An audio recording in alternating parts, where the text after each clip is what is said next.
اعوذ باللہ من الشیطان الرجیم بسم اللہ الرحمن الرحیم ما كان للہ ان يتخذ من ولد سبحانہ اذا قضى امرا فانما يقول له كن فيكون وان اللہ ربی وربکم فاعبدوه هذا صراط مستقیم فاختلف الاحزاب من بینہم فویل للذین کفروا من مشہد یوم عظیم۔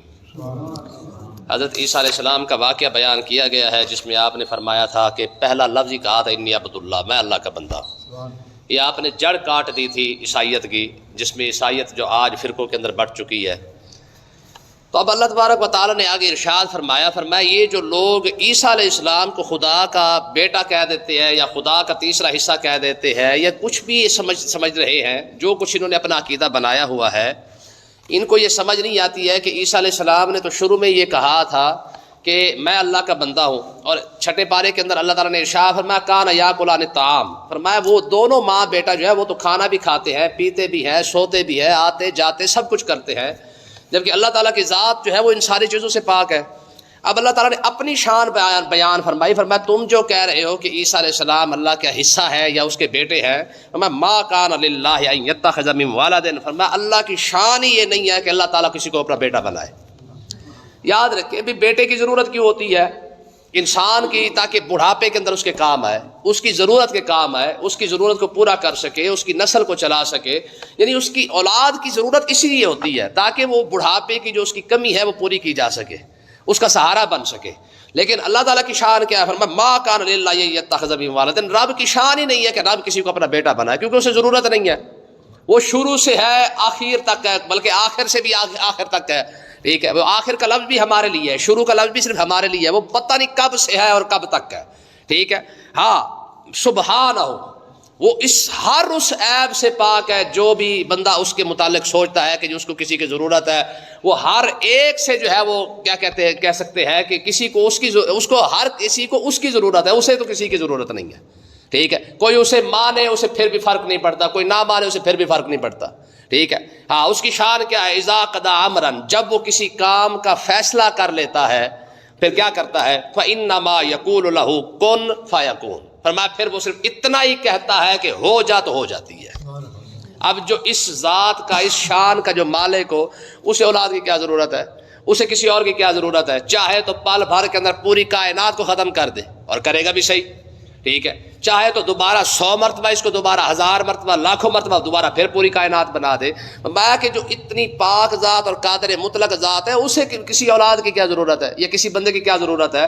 ہاں بندوں کی اس کی ضرورت ہے، بندے اس کے محتاج ہیں، بندے ہر شے کے معاملے میں اس کے محتاج ہو سکتے ہیں، مخلوق اس کی محتاج ہے، اس کو تو کسی کی ضرورت نہیں ہے۔ پھر آگے عیسیٰ علیہ السلام کا ایک اور کلام آ رہا ہے جو آپ نے نبوت کے بعد فرمایا، پہلے تو بات تھی جو آپ نے بچپن کے اندر فرمایا تھا، اب بات آ رہی ہے جو آپ نے نبوت کے بعد جو اعلان فرمایا لوگو وَإِنَّ اللَّهَ رَبِّي وَرَبُّكُمْ فَاعْبُدُوهُ، فرمایا بے شک میرا رب بھی اللہ ہے اور تمہارا رب بھی اللہ ہے، ٹھیک ہے۔ یہ عیسیٰ علیہ السلام کا کلام ہے، فرمایا میرا رب بھی اللہ ہے، مجھے بھی اسی نے پیدا کیا ہے، تمہیں بھی اسی نے پیدا کیا ہے، تو فَاعْبُدُوهُ، پھر جس نے پیدا کیا ہے عبادت کا حقدار بھی وہی ہے، اس کی عبادت کرو، اسی کے علاوہ ھذا صراط مستقیم، یہی سیدھا راستہ ہے۔ سیدھا راستہ یہی ہے کہ بندہ اس کے آگے سر جھکا لے، اس سے جدھر بھی دائیں بائیں ہونے کی کوشش کرے گا وہ کیا کہتے ہیں کہ ایک دوسرے راستے پر تو چل سکتا ہے، گمراہ تو ہو سکتا ہے، لیکن سیدھا راستہ وہی ہے کہ بندہ ہمیشہ اس کے آگے سر جھکاتا رہے، ٹھیک ہے۔ جتنا بندہ عبادت کے اندر مضبوط ہوگا اتنا رب کے قریب ہوگا، جنت کے قریب ہوگا، جتنا بندہ عبادت سے پیچھے ہٹتا جائے گا یوں سمجھ لے اتنا جنت سے بھی پیچھے ہٹتا جائے گا، یہ اصول ہے۔ اگر جس کو آخرت چاہیے اور جنت چاہیے تو صرف اس کا حال یہی ہے کیا کہ فَاعْبُدُوهُ، اس کی عبادت کرے، صرف کچھ بھی نہ کرے، کم سے کم 5 ٹائم کی نماز ہی پڑھ لے، چلو زیادہ نہ کرے۔ حدیث پاک کے اندر آتا ہے کہ جو بندہ صرف اور صرف، دیکھیں یار چھوٹے چھوٹے نسخے ہیں اگر بندہ آزما لے تو، یہ جو ہے نا حدیث پاک ملتی ہے کہ قیامت والے دن جو کثرت سے قرآن پڑھنے والے نا، ذکر کرنے والے، میں وہ کون لوگ ہوں گے؟ میں جو بندہ کم سے کم قرآن کی 13 آیتیں روز پڑھ لے اللہ تعالیٰ اسے غافلوں میں نہیں لکھتا، 13 آیتیں، یہ علماء نے لکھا ہے۔ فرمایا جو بندہ چاہتا ہے نا کہ قیامت والے دن رب اسے لکھ دے کہ یار یہ میرا بندہ روز قرآن پڑھا کرتا تھا یا مجھے روز یاد کیا کرتا تھا، فرمایا کچھ بھی نہ کرے، ڈیلی صرف اور صرف قرآن کی 13 آیتیں پڑھ لے، اب بنا لے قل هو اللہ احد کی 3-4 بن جاتی ہے، انا اعطیناک الکوثر کی 3-4 بن جاتی ہے، الحمد شریف کی 3-4 بن جاتی ہے، 7-8 بن جاتی ہے. یعنی اگر یہ 2-4 صورتیں اگر بندہ روز پڑھ لے تو یار اسی وجہ سے بندے کو رب لکھ دے کہ میرا یہ بندہ بڑا قرآن پڑھنے والا تھا بھائی. اس کے علاوہ بھی کیا چاہیے بندے کو کہ تیرا قرآن کی آیتیں پڑھنے سے بندے کے کھاتے میں لکھ دیا جائے کہ بھائی اس کو غافل نہیں لکھنا، اس کو یاد کرنے والوں میں لکھ لو. ٹھیک ہے، تو پھر بھی بندہ فائدہ نہ اٹھا سکے، ڈیلی بندہ الحمد شریف ہی نہ پڑھ سکے، قل هو اللہ احد نہ پڑھ سکے. ٹھیک ہے، حضور علیہ الصلوۃ والسلام کی خدمت میں دیہاتی حاضر ہوا نا، تو حضور نے شاہ فرمایا ہمارے اس غلام کو جب قرآن سکھاؤ، تو صحابہ کرام نے سورۃ قل هو اللہ احد سکھا دی اس کو. تو حضور نے شاہ فرمایا تو ایک بار پڑھے گا اللہ تعالیٰ اسے تجھے تہائی قرآن کا ثواب عطا فرما دے گا، پھر پڑھے گا آدھے کا، پھر پڑھے گا تجھے پورے قرآن کا ثواب. اس نے پتہ کیا، اس نے کہا نعم الالہ الہنا، اس نے کہا یار کتنا اچھا ہمارا خدا ہے. ٹھیک ہے، یوت القلیل یوت الکثیر یکسل کثیر، اس طرح کا الفاظ ہے. ٹھیک ہے، کہ تھوڑا سا لے لیتا ہے اور بہت زیادہ عطا فرما دیتا ہے. ٹھیک ہے، سارا قرآن الحمد سے لے کر والناس تک نہ پڑھ سکے، قل هو اللہ احد تو ہے نا یار. ٹھیک ہے، تو اللہ تبارک و تعالیٰ نے ارشاد فرمایا کہ عیسیٰ علیہ السلام فرمان لگے بھائی میرا رب بھی اللہ ہے اور تمہارا رب بھی اللہ ہے، فاعبدوہ، اس کی عبادت کرو، ھذا صراط مستقیم، بس یہی سیدھا راستہ ہے. اور اگلی بات فاختلف الاحزاب من بینہم، اللہ تعالیٰ نے ارشاد فرمایا پھر لوگ جو ہے عیسیٰ علیہ السلام کے بارے میں اختلاف کرنے لگ گئے. یاد رکھیں یہ یہودی بولس نام کا ایک یہودی تھا جس نے عیسیٰ علیہ السلام کے بارے میں عیسیٰ علیہ السلام کی امت کو گمراہ کیا. ٹھیک ہے، عیسیٰ علیہ السلام کی امت کو گمراہ کرنے والا بھی یہودی تھا. اس نے 3-4 فرقے بنائے، اس کی وجہ سے یہ عیسائیت کے اندر فرقہ بازی ہوئی. اسی کی وجہ سے جو ہے وہ عیسائیوں نے یہ کہنا شروع کر دیا کہ عیسیٰ علیہ السلام جو 3 ہے. اسی کی وجہ سے مطلب اس بولس نامی یہودی کی وجہ سے عیسائیوں نے کہا کہ نہیں جی وہ ناسوتیت اور الوہیت کے جامع ہے وغیرہ وغیرہ. تو کہنے کا مقصد یہ ہے کہ آپ اندازہ کریں کہ شروع سے لے کر آج تک دنیا میں جہاں بھی خرابی ہوگی اس کے پیچھے یہودی ہوگا. عیسائیت 200 سال تک ٹھیک چلی ہے، مومن موحد تھے وہ لوگ، عیسیٰ علیہ السلام کو اللہ کا نبی مانتے تھے، مخلوق مانتے تھے، اللہ کا رسول مانتے تھے. ٹھیک ہے، 200 سال تک تو سکون سے چلتے رہے. پھر یہودی جہاں پہ آ جائے وہاں پہ سکون، یہ تو سوال ہی پیدا نہیں ہوتا نا پھر. ٹھیک ہے، آج بھی اگر دنیا امن چاہے نا، آج جتنے یہودی ہیں مار کے دیکھ لے پتہ چل جائے گا. دنیا میں امن نہ ہو جائے تو بات ختم ہو گئی. ہٹلر نے اسی وجہ سے کہا تھا، اس نے کہا 75% تو میں نے مار دیے ہیں، یہ 25-30% چھوڑ کے جا رہا ہوں، تمہیں پتہ چل جائے گا بھی یہودی مارنا کتنا ضروری ہے. ٹھیک ہے، تو یاد رکھیں یہودی آج یہودیت ختم ہو جائے نا دنیا کے اندر امن ہو جائے گا، مگر نہ دنیا کے اندر امن کبھی نہیں ہو سکتا، یا نہ انہوں نے کبھی ہونے دیا ہے. سودی جتنا معاملات ہے شروع سے یہ چلاتے آ رہے ہیں. ٹھیک ہے، مدینہ منورہ کے اندر بھی سب سے زیادہ جو سود کا جو زبردست قسم کا جو کاروبار تھا وہ انہیں یہودیوں کا تھا. آج بھی آپ دیکھ لیں، آپ کا پورا جو سود پہ چل رہا ہے اس کے پیچھے یہ سارے بیٹھے ہوئے ہیں. ٹھیک ہے، تو اللہ تعالیٰ نے ارشاد فرمایا کہ فاختلف الاحزاب من بینہم، عیسیٰ علیہ السلام کے بارے میں لوگوں نے کیا کیا، اختلاف کر لیا. فوائل للذین کفروا من مشہد یوم عظیم، اللہ تعالیٰ نے ارشاد فرمایا پھر کافروں کے لیے ہلاکت ہی ہلاکت ہے. کس وجہ سے؟ فرمایا کہ ایک بڑے دن کی حاضری سے جب وہ حاضر ہوں گے نا کافر، پھر جا کے پتہ چلے گا کہ ہم کسی کو کیا مانتے رہے ہیں. اس وجہ سے مسلمان تو خوش قسمت ہے نا کہ یار ہمیں پتہ تو ہے نا کہ قیامت والے دن ہماری بخشش کے 100% چانس نہ صحیح تو کم سے کم 90% سے کم بھی نہیں ہے. ٹھیک ہے، کیونکہ آگے نبی بھی شفاعت کرنے والا ہے. پھر ہمارے پاس تو بابے بڑے بڑے کھڑے ہیں، داتا صاحب جیسے، بابا فرید جیسے بابے ہیں، کہیں نہ کہیں سے ہمارا حساب کتاب ہے تو صحیح نا. تو بخشش کے چانس موجود ہے 100%. تو جنت میں جانے کے بعد بھی مسلمان کے چانس ہے، آخر تو اس نے بخشش جانا ہی ہے نا. لیکن عیسائی ہو، یہودی ہو، سکھ ہو، ہندو ہو، سوال ہی پیدا نہیں ہوتا. نہ ان کا حساب کتاب ہے، سیدھا اٹھائیں گے سیدھا جنت میں. حساب کتاب تو مسلمان کا ہونا ہے. اور آگے دیکھیں اللہ تعالیٰ نے ارشاد فرمایا اسمع بہم وابصر، میں کتنا ہی اس دن یہ کتنا سنیں گے اور کتنا ہی دیکھیں گے. یعنی یہ کافر سنیں گے بھی صحیح، دیکھیں بھی صحیح، لیکن اس دن سننے کا فائدہ بھی کوئی نہیں ہوگا، دیکھنے کا فائدہ بھی کوئی نہیں ہوگا. ہاں فائدہ آ جائے، ٹھیک ہے نا جی، قرآن سننے کا فائدہ بھی آ جائے، نماز پڑھنے کا فائدہ بھی آ جائے، دین سیکھنے کا فائدہ بھی آ جائے، دین کے لیے ٹائم نکالنے کا فائدہ بھی آ جائے. قیامت والے دن تو بھائی صرف کیا کہتے ہیں، حساب کتاب ترکڑی لگ جانی ہے، اعتراض لگ جانا کہ لے آؤ بھائی کیا کچھ کما کے لائے ہو. بس صرف تولا جائے گا. اس دن یہ کوئی نہیں کہے گا کہ جناب میرا ذرا سبحان اللہ پڑھ لیے 2 بار پیچھے بیٹھ کے، میں پیچھے بیٹھ ہی کوئی نہیں دے گا.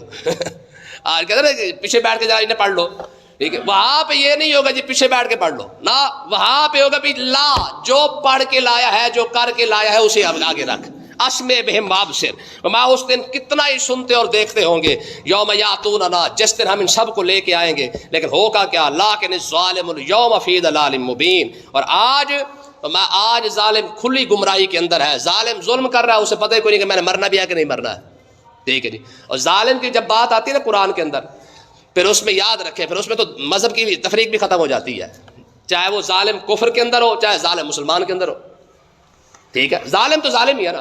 موسیٰ علیہ السلام کے دور میں نا اللہ تبارک و تعالیٰ نے ایک بار وہی فرمایا موسیٰ اپنی امت کے ظالموں سے کہہ دو کہ مجھ سے دعا نہ مانگا کرے، یہ مجھ سے دعا مانگتے میں ان پر لعنت بھیجتا ہوں، یہ حدیث ہے۔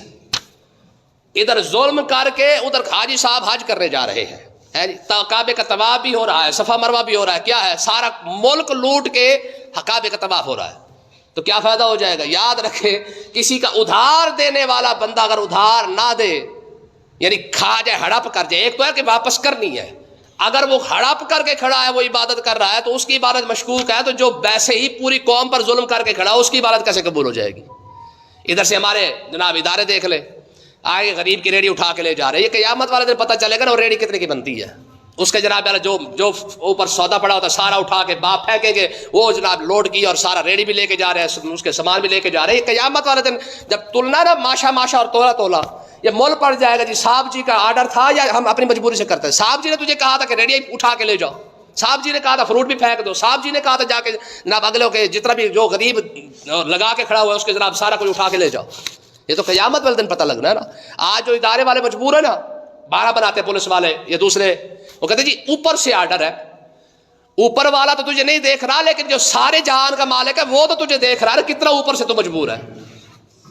بات سمجھ آئی کہ نہیں آئی ہے؟ تو اللہ تعالیٰ نے کیا فرمایا، آپ دیکھیں اگلے الفاظ، فرمایا وَأَنذِرْهُمْ يَوْمَ الْحَسْرَةِ، فرمایا کہ محبوب آپ انہیں پچھتاوے کے دن سے ڈرائے، یہ الفاظ جو سب کے لیے، فرمایا محبوب وَأَنذِرْهُمْ يَوْمَ الْحَسْرَةِ، یعنی حسرت کا جو دن ہوگا نا آپ ان کو ڈرائے، کیوں؟ اذ قضی الامر، جب فیصلے کر دیے جائیں گے، وہم فی غفلۃ وہم لا یؤمنون، یہ ابھی غفلت میں ابھی ایمان نہیں لاتے ہیں، لیکن آپ انہیں ڈرا دیں، انہیں پتہ ہونا چاہیے کہ مطلب ہے کہ ایک پچھتاوے کا دن بھی آنے والا ہے، بندہ پچھتائے گا اور کیا کرے گا؟ آج مردے ہیں نا، ان کا سب سے بڑا مسئلہ یہی ہے کہ ان کے پاس پچھتاوے کے علاوہ کچھ بھی نہیں ہے، بڑے سے بڑا آپ جناب بڑے اچھی قبر بنا لے، اوپر ٹیلے لگا لے، جناب ٹیئر گارڈر بھی لگا دے، نیچے ان کے بیڈ بھی بچھا دے، ٹھیک ہے، سب کچھ ان کو وہاں پہ لگا کے دے دے، لیکن اس کے باوجود ان سے پوچھ کے دیکھیں، امام غزالی کہتے ہیں کہ مردے کی صرف یہی خواہش ہے کہ میں باہر نکلوں اور باہر نکل کے رب مجھے خالی بسم اللہ پڑھنے کی اجازت عطا فرما دے، خالی بسم اللہ پڑھنے کی دے، صرف اتنی اجازت دے دے۔ اور امام غزالی کہتے ہیں ایک جگہ پہ تو آپ فرماتے مردہ کہتا ہے مالک صرف اور صرف مجھے سبحان اللہ کہنے کی اجازت عطا فرما دے، لیکن سوال ہی پیدا نہیں ہوتا، ٹھیک ہے جی، بڑے کیے حسرت کے ساتھ دیکھ رہے اندر سے، نہ بول سکتے ہیں نہ کسی کو آواز دے سکتے ہیں، دیکھ تو رہے نا مردہ، دیکھ تو رہا ہے، لیکن اجازت نہیں ہے کہ کسی کو کہہ دے کہ یار مینوں بھی نال لے چلو واپس، بڑے سے بڑا بھی پیارا کیوں نہ ہو آخر چھوڑ کے تو آنا پڑتا ہے نا، اور وہ اتنا بے بس اور مجبور ہے کہ چاہے کراچی سے لاہور واپس آ سکتا ہے، لیکن یہ 2 فٹ جو نیچے پڑا ہو یہاں سے واپسی ممکن نہیں ہے، ٹھیک ہے۔ تو کیا فرمایا محبوب وانذرہم یوم الحسرۃ، یہ پچھتاوے کے دن سے ان کو ڈرائے، جو جب لوگ جو ہے سوائے پچھتاوے کو کچھ بھی نہیں، قیامت کے دن کیا ہونا ہے؟ صرف پچھتاوا ہی ہونا ہے نا۔ ہاں مزے تو اس کے ہے جو اس دن پار گیا گزر گیا، چاہے وہ پل صراط سے گزر گیا، چاہے وہ قیامت کی سختیوں سے بچ گیا، مزے تو بھائی وہ کر گیا ہے۔ میں ایک چھوٹی سی مثال دیتا ہوں، دیکھیں نا گرمیوں کے اندر اگر 2 منٹ دھوپ میں کھڑے ہونا پڑ جائے اور اس کے بعد ساری زندگی بندے اے سی میں گزارنی ہو تو 2 منٹ کھڑا ہونا ہو جائے گا نا آرام سے، کہ یار اگر 2 منٹ دھوپے کھلوڑ نال اگر اے سی دی زندگی ملتی ہے تو اور کی چاہیے۔ پر میں یہی مثال ہے اس کی، دنیا کے اندر یہ دھوپ ہی صحیح، جن لوگوں نے محنتیں کی ہے مشقتیں کی ہے آج ان کی بھی تو قبریں ہیں نا، لیکن آگے کے مزے کر گئے ہیں۔ تو اللہ تعالیٰ نے ارشاد فرمایا کہ یہ آج غفلت کے اندر ہے، آگے جا کے ان کو پتہ چل جائے گا، انا نحن نارث الارض ومن علیہا، یہ دیکھیں جی فرمایا کہ اس زمین کے وارث بھی ہم ہیں، ومن علیہا، جو اس زمین کے اوپر ہے اس کے وارث بھی ہم ہی ہیں۔ ہاں یہ بلڈنگ میری ہے، یہ مرلہ میرا ہے، یہ مربع میرا ہے، یہ فلانی شے میری ہے، فلانی شے میری، فلانی شے میری، کسی کی نہیں ہے، جو ہے تو اپنے بچا کے رکھ لے۔ انا نحن نارث الارض، میں اس زمین کے وارث بھی ہم ہیں، اور ومن علیہا، جو کچھ اس کے اوپر ہے، چاہے بلڈنگ ہے، کار ہے، درخت ہے، جناب بڑی سے بڑی پراپرٹی ہے، بڑی سے بڑی جائیداد ہے، جو کچھ بھی ہے فرمایا وہ بھی ہمارا ہے۔ زمین بھی ہماری ہے. اور وَإِلَيْنَا يُرْجَعُونَ، فرمایا کہ ہماری طرف ہی تو لوٹایا جانا ہے. جو کچھ بھی پیسہ کمایا آخر تو آگے لانا تو پڑے گا نا ساتھ. ٹھیک ہے جی، نیکیاں کمائی ہے وہ بھی ساتھ آ رہی ہے، گناہ کمایا وہ بھی ساتھ آ رہا ہے. فرمایا سب کچھ تو انسان اکیلا تھوڑی جائے گا قیامت والے دن. جو کچھ کر رہا ہے یہ بھی ساتھ اٹھا کے لے جائے گا. یہ تو اصول ہے. ہاں قیامت والے دن خالی ہاتھ تھوڑی جانا ہے. قیامت والے دن تو بھائی ہاتھ بھی فل اور سر کے اوپر وزن بھی پورا، بلکہ کئیوں نے تو کنڈ پہ اٹھایا ہوا ہوگا کہ جناب اتنا وزن بن چکا ہے. حضور علیہ السلام نے ارشاد فرمایا کہ میں نے جہنم کے اندر ایک شخص کو دیکھا، ایک گٹھڑی اٹھتی نہیں ہے، دوسری اٹھانے کی کوشش کرتا ہے. میں نے جبریل علیہ السلام سے کہا، میں نے کہا اس کا معاملہ کیا ہے؟ ابھی ایک اٹھا نہیں سکتا، اوپر وزن اور ڈال رہا ہے. عرض کی یا رسول اللہ یہ وہ بندہ ہے جو حرام مال کماتا رہا، تھوڑا کما لیا تھا، وہ اس سے پیٹ نہیں بھرا، اس نے اور اکٹھا کر لیا ہے. اب سمجھ آئی؟ یہ صاحب جی کی اوپر سے چائے پانی اور صاحب جی کے نیچے سے چائے پانی جو ہے نا، یہ چائے پانی کا حال یہی ہونا ہے. ٹھیک ہے کہ ابھی تھوڑا سا اٹھایا نہیں جا رہا ہے اور اوپر سے کیا کر رہا ہے صاحب جی، اور چکر ہے کہ کسی طریقے سے اکٹھا کر لوں، کیونکہ صاحب جی کرسی پہ جو بیٹھے ہوئے ہیں. فرمایا یا رسول اللہ یہی حال تھا. ٹھیک ہے کہ ابھی اتنا حرام اکٹھا کر لیا لیکن اس کے باوجود دل نہیں بھر رہا تھا، اس کی کوشش تھی اور ذرا اکٹھا کر لوں، اور ذرا اکٹھا کر لوں. فرمایا یہی وجہ ہے کہ آج رب نے اسے فرمایا شاباش اٹھا. دیکھیں نا آج ہمارے سب سے بڑے مسئلے کیا ہے؟ جائیداد کے آ رہے ہیں، زمینوں کے آ رہے ہیں. یہ اس کا مرلہ ہے، یا اس کا مطلب ہے قلعہ ہے، یا اس کا بگا ہے جناب، اس کی کنال ہے، اس کا یہ حق ہے. حدیث پاک کے اندر آتا فرمایا جس بندے نے زمین کی ایک بالشت کسی کی زمین ہڑپ کر لی نا، رب قیامت والے دن 7 زمینوں کا توق بنا کے گلے میں ڈال دے گا. فرمایا اٹھا، پوری زمینوں کا توق بنا کے گلے میں ڈال دیجیے گا. فرمایا اب اٹھا. بڑا شوق تھا نا یہ مرلے میرے اور قلعہ میرا اور 2 مربے میرے اور فلانی شاہی میری، فلانی میری، فلانی میری. آپ بھی اٹھا تو کیا بنے گا؟ اللہ پاک سمجھنے کی توفیق عطا فرمائے.